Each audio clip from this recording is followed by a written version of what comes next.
siku zote kinachokupa utamu ndio kinakupa machungu hicho hicho.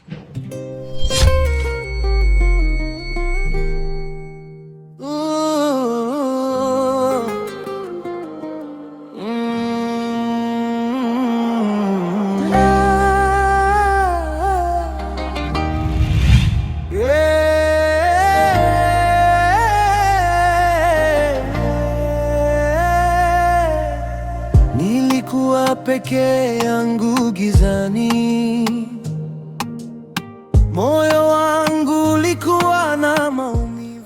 Kwa nini kule umeamua kuuza ghafla? Ndugu yangu boss, nimeamua kuuza kuogopa kufuatiliwa. Na ndio maana nimeamua kuja kununua eneo hili hapa na uliona ndugu yangu. Naona kama bado haijaisha, inaendelea na watu kujenga. Ni kweli? Sijui jamaa alikuwa na tatizo gani akaamua kuuza ghafla. Hapo nikaamua nichangamkie fursa ndugu yangu. Hii ni sehemu sahihi atakapoishi Subira mpaka pale mwezi utakapoishi. Nimehofia tu zile kufuatiliwa. Si unajua kakake Subira achekeshi 45 yote mimi. Basi ni sawa. Basi kabla ya ndoa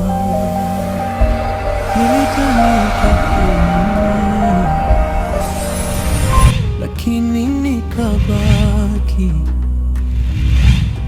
kivuli cha mapenzi. Nilishika pete mkononi, nikapanga maisha kichwani, lakini jina langu halikuwa kwenye moyo wake. Kila niliyempenda kanikata, kila niliyemwomba akaniambia hapana. Je, mimi si wa kuoa? Mimi Krisi nimeitwa sitoshi. Tumpasa na he kulichi oleva kuchi utai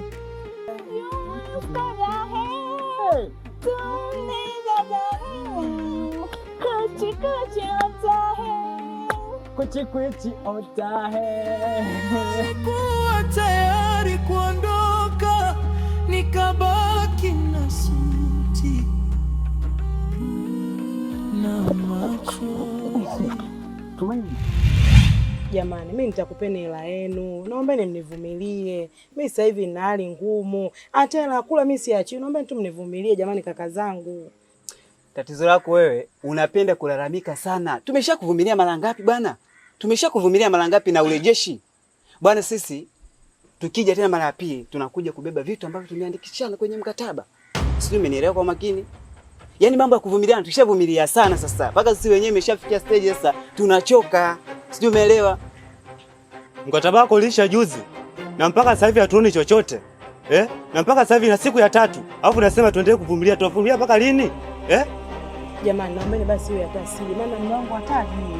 Naombeni mnivumilie, mimi nitawalipa hela yenu. Umefanya iwe siri Sasa kama unataka iwe siri, basi lipa mapema. La sivyo mume wako atajua tu, maana sisi fiji letu aligandishi, tutamwambia tu.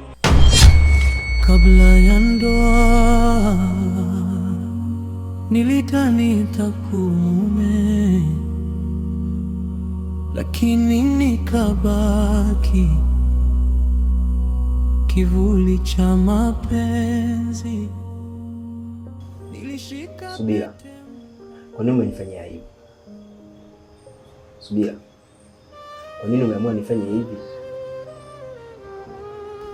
Sio kama mimi napenda kukufanyia hivi, kwa sababu nakupenda. Mamgali, sikia sasa. Hapa kwenye nataka leo tulijadili vizuri ile swala hiyo mimba.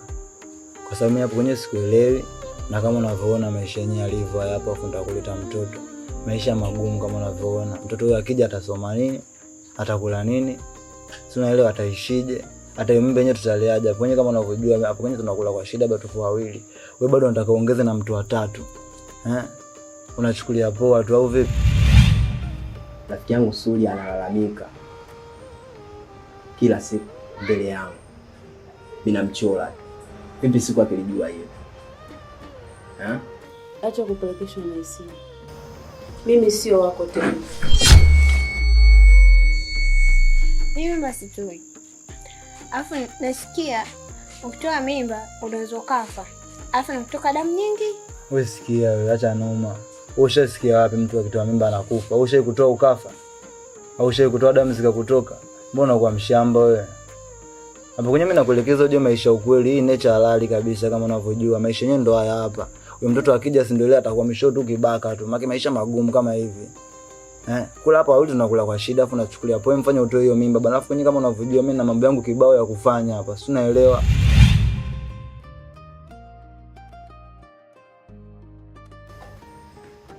Usirudie tena kusema mimi sio wako. Bozo. Bozo.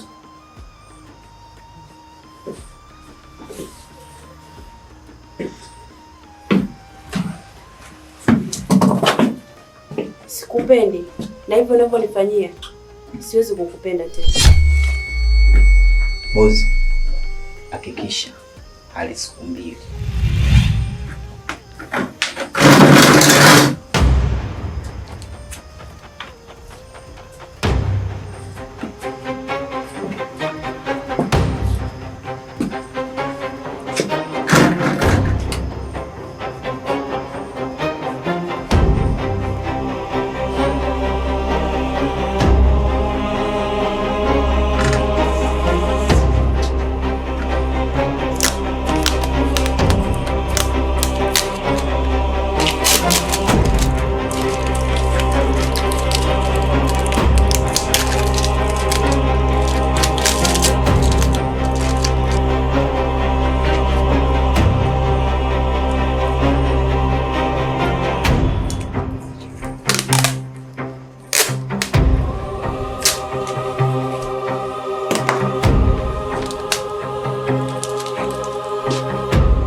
Nilidhani nitakuwa mume, lakini nikabaki kivuli cha mapenzi. Nilishika pete mkononi, nikapanga maisha kichwani, lakini jina langu halikuwa kwenye moyo wake. Kila niliyempenda kanikata, kila niliyemwomba akaniambia hapana. Na muziki hapa natakiwa nifanye. Mimi mwanamuziki. Usichukulie poa, uje mambo ni kibao ya kufanya afu unaona poa tu. Huyo mtoto mimi ukimleta hapa inabidi tena niache muziki nianze kumhudumia yeye, nianze kumlea mimi nitatoboa lini? Au unachukulia poa tu? Mimi basi tu. Nitalea hapa hadi nitajifungua. Mimba itoke. Afu ujui tu. Wewe mtoto nikajifungua kwa na baraka. Kakufungulia milango yako na ukawa star uko mbele. Afu madhara kutoa mimba ni mengi. Kwa misiwezi. Hivyo mbona kama hivyo Mbona utaki kuelewa mpaka ile tuanze kulishana migumi hapa ndo uelewe. Maana mimi nakuelekeza maisha ukweli ile kwa mdomo ili tuelewane unachukulia poa. Wewe mtoto namlea hapa sio anakuwa hapa. Haya atakula nini? Atasoma na hela gani? Wewe fanya hivi, hiyo mimba toa. Mtoto tutatafuta mwingine baada ya kupata hela fresh. Mimi nimekubali kuishi na wewe poa, kilo safi. Hiyo mimba fanya utoe, mtoto tutatafuta mwingine nikishapata hela afu fresh mambo yanakuwa poa.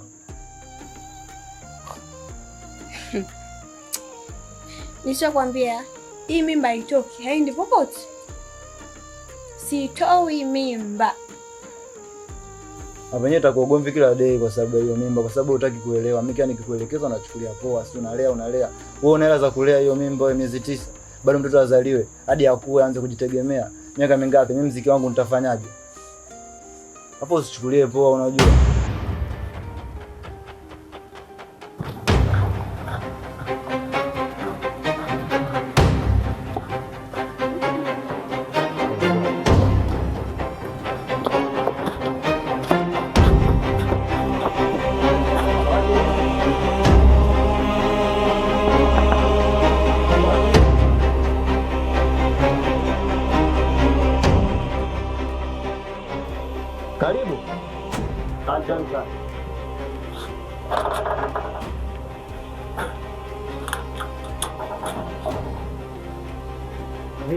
Bado sasa hivi.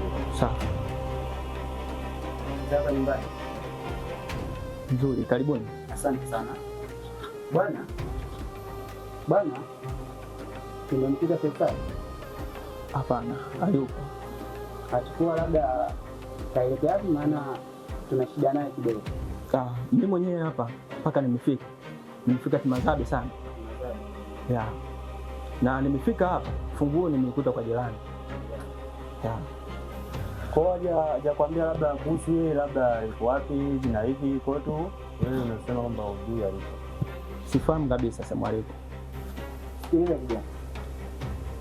Huyo Faisal tunayemuulizia sisi tuna deni naye. Sijui naelewa vizuri? Ndio. Faisal alikuja kwetu kwenye ofisi zetu sisi, akaja kutuomba mkopo. Sisi hatukuwa na ile ya kusema kwamba labda kwa sababu kutokana na maelezo yake aliyotuelezea tukaona itabidi tukubaliane naye, tukaingia kwenye saini ya nini ya mrejesho. Lakini mpaka sasa hivi huyo Faisal bado hatujamuona. Simu zetu pia tukimpigia ashiki simu zetu, tunashinda kuelewa kwamba shida nini. Ndio maana tutaamua moja kwa moja tuje mpaka hapa. Naona tayari tushaanza kubishana. Nimesema sifahamu sehemu alipo. Mambo poa mzima. Kwa hiyo umeamua kubali kuolewa na ex wangu?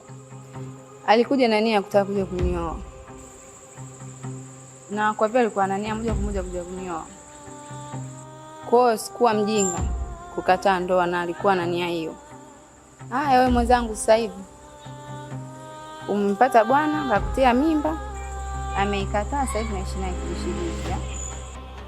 Mimi mwenyewe nimefika hapa Kimazabe kwa shida sana, mpaka nimefika hapa kwa ndugu yangu. Sasa mambo mengine mnaniambia mimi sifahamu, sijui. Kama nilivyokuambia ndugu yangu. Sawa. Fanya uwezavyo. Hakikisha ndugu yako tunafanyaje tunampata. Tukija mara ya pili, basi tutahitaji sisi maelezo. Sawa? Tumekuja leo kistaarabu kabisa. Tumekuja kistaarabu, sawa? Lakini tukija mara ya pili tunakuja kivingine. Kwa hiyo fanya jinsi unavyoweza. Hakikisha ndugu yako tunafanyaje tunampata. Sijui utakuwa umeelewa vizuri. Jamani, nimesema sifahamu sehemu alipo. Naona tunaanza kubishana. Sasa mnataka kuchukua vitu. Mimi vinanihusu nini?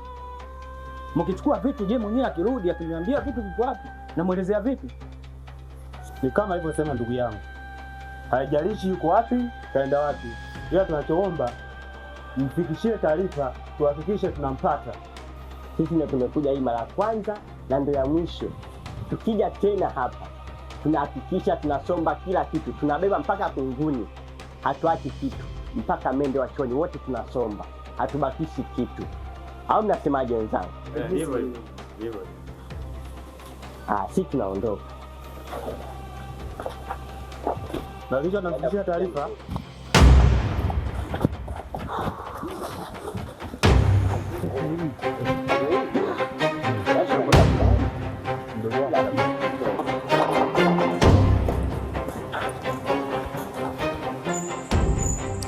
Aya, nakuombea maisha mema.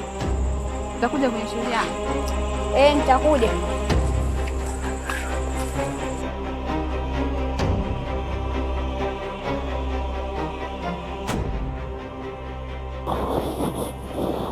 Ulikuwa wapi?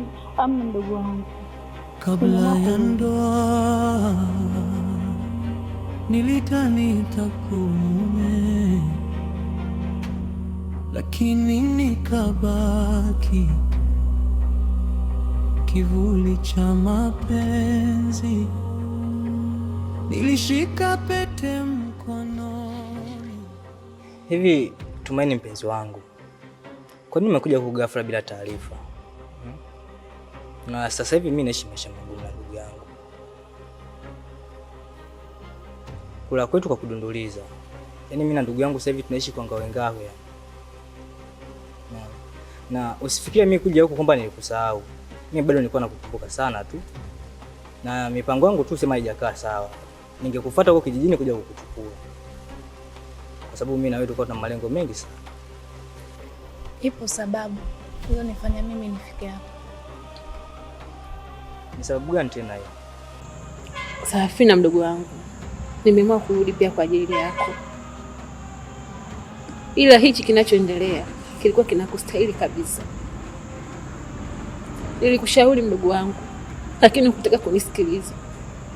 Pindi unaondoka kijijini, uliniacha na ujauzito. Nini? Ulivyoondoka uliniacha na ujauzito. Hivyo nyumbani wamenifukuza. Ndio sababu leo nileta hapa mimi. Sasa Tumaini mpenzi wangu, hiyo ndio sababu ile kufanya kuja bila taarifa? Simu sina na mimi sijasoma. Pale kijijini nani namwambia aniandikie barua? Sasa mimi nilikuwa sijajipanga chochote kile. Sasa huko ndani tunaishije? Sasa na huko ulipajuaje? Umesahau. Kipindi unaondoka uliniambia kwamba unaenda Pwani. Ukifika tu stendi ya Magufuli unachukua magari ya Mbagala mpaka Mkulanga. Unaishia kwenye kijiji kimoja kinaitwa Dundani. Utafikia kwa rafiki yako, nyumba ipo karibu na mnara. Kwa mimi nilipofika tu Dundani, nimetafuta mnara uko wapi. Ona hiki kinachoendelea. Nimeona nirudi bwana nikaolewa. Kuolewa? Na Suli? Umejuaje? Basi sawa, hamna shida, mimi nimekuelewa. Na mimi sijakuuliza hivi kwa nia mbaya wala kwa makusudi mabaya. Yote nilitaka kujua nini chanzo. Kabla sijaje hapa, alikuja nyumbani kukuulizia. Kabla ya ndoa nilidhani nitakuwa, lakini nikabaki kivuli cha mapenzi. Nilishika pete mkononi, nikapanga maisha kichwani, lakini jina langu halikuwa kwenye moyo wake. Kila niliyempenda kanikata, kila niliyemwomba akaniambia hapana. Je, mimi siwa?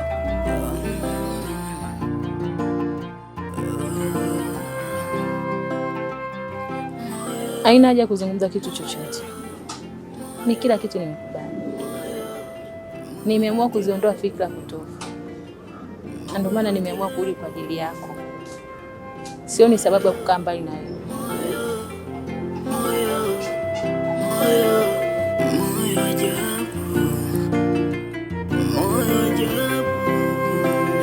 Samaki baharini, machozi yangu yanakwenda na maji. Unipende kwa nini? Nimeinvest, umekula mtaji. Sawa, siwezi sema ya kwako, maana huwa yangu siri. Tukiacha watoto kuna moja nafikiri, inaniuma sana, yanachoma. Tatizo moyo, ukishapenda unaamini. Nilidhani nitakuwa, lakini nikabaki kivuli cha mapenzi. Nilishika pete mkononi, nikapanga maisha kichwani, lakini jina langu halikuwa kwenye moyo wake. Kila niliyempenda kanikata,